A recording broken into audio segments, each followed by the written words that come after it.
Welcome to மம்மு பூவா. இன்னைக்கு நம்ம பார்க்க போற புது ரெசிபி என்ன தெரியுமா? நெல்லிக்காய் மோர் குழம்பு. ஈஸியான, ரொம்ப சிம்பிளான, ஹெல்த்தியான நெல்லிக்காய் மோர் குழம்பு எப்படி செய்ய போறோன்றத பத்தி நாம இப்போ பார்க்க போறோம். நெல்லிக்காய் மோர் குழம்புக்கு 1/2 லிட்டர் தயிருக்கு நான் கொஞ்சம் போல தண்ணி விட்டு இந்த மாதிரி செமி சாலிடா வச்சிருக்கேன். இது கூட இப்போ உப்பு,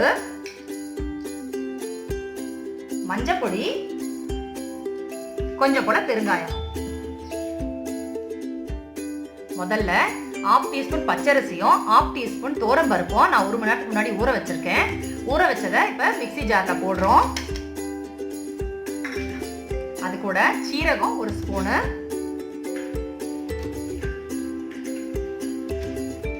இஞ்சி கொஞ்சம், 3 நெல்லிக்காய், பச்சை மிளகாய் 5, கொஞ்சம் போல தேங்காய், ஸ்மெல்லுக்கு ஒரு 10ல இருந்து 15க்குள்ள உள்ள புதினா. இப்போ இது எல்லாத்தையும் நம்ம பேஸ்ட் மாதிரி அரைக்க போறோம். அரைச்சிட்டு அது கூட அந்த மோரோட மிக்ஸ் பண்ண போறோம்.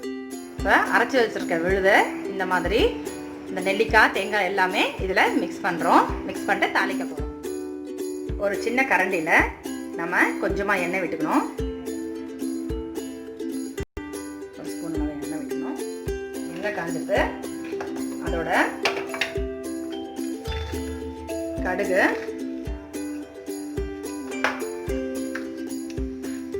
கொஞ்சம் உளுத்தம்பருப்பு, கொஞ்சமாக சீரகம்,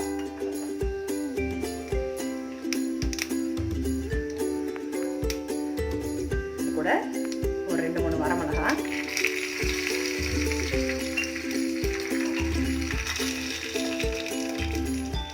கடுகு நல்லா தாளிட்டோம்.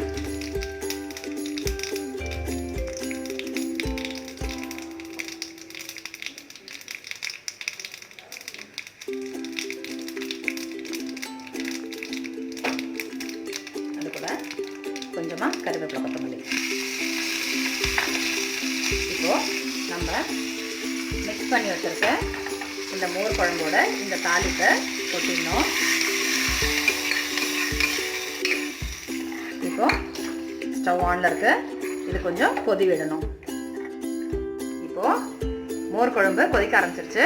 மோர் குழம்பு எப்பவுமே அதிகமாக கொதிக்கக்கூடாது, அப்போதான் ஸ்மெல் நல்லாயிருக்கும், டேஸ்ட்டும் ரொம்ப நல்லாயிருக்கும். இப்போ நெல்லிக்காய் மோர் குழம்பு ரெடி ஆகிடுச்சு. ஹெல்தியான, டேஸ்டியான நெல்லிக்காய் மோர் குழம்பு ரெடி ஆயிடுச்சு. இப்போ எப்படி இருக்கு பார்ப்போமா? நான் ரைஸோட மிக்ஸ் பண்ணி சாப்பிட போறேன். இப்போ எப்படி இருக்கு பார்ப்போம்.